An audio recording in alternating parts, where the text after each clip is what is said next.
दोस्तों, आज हम आपको एक ऐसी कहानी सुनाने जा रहे हैं जो आपके दिल को छू लेगी। ये कहानी है एक हिंदू औरत की, जो मजबूरी में एक मस्जिद में चली गई और वहां उसके साथ जो हुआ, उसे सुनकर आप हैरान भी होंगे और सोचने पर मजबूर भी। एक छोटे से गांव में रीमा नाम की औरत अपनी बेटी के साथ रहती थी।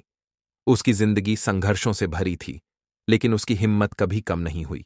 एक दिन उसकी बेटी अचानक बहुत बीमार पड़ गई। गांव के डॉक्टरों ने हाथ खड़े कर दिए। रीमा का दिल टूटने लगा। उसे समझ नहीं आ रहा था कि वो क्या करे।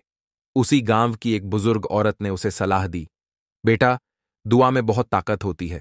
सामने वाली मस्जिद के इमाम साहब बहुत नेकदिल इंसान हैं। उनसे मिलकर देख ले, शायद कोई रास्ता निकल आए। रीमा के मन में डर था।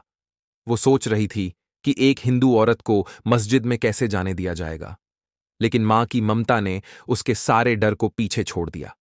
वो कांपते कदमों से मस्जिद पहुंची। मस्जिद के दरवाजे पर खड़ी रीमा की आंखों में आंसू थे। हिम्मत जुटाकर वो अंदर चली गई। इमाम साहब ने उसे देखा और प्यार से पूछा, बहन, क्या बात है?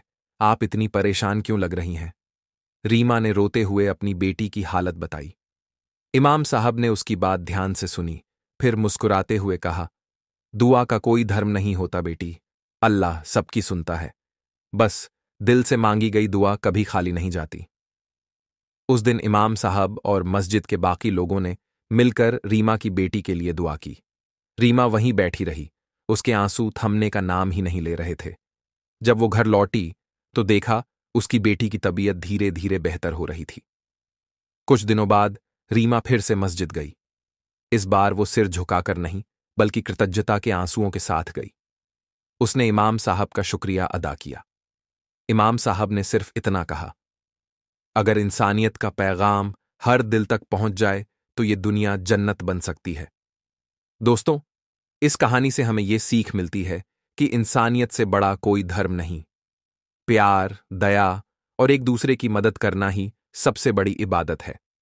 अगर आपको ये कहानी पसंद आई तो इसे अपने दोस्तों और परिवार के साथ जरूर शेयर करें, ताकि ये प्यार और भाईचारे का पैगाम हर कोने तक पहुंचे।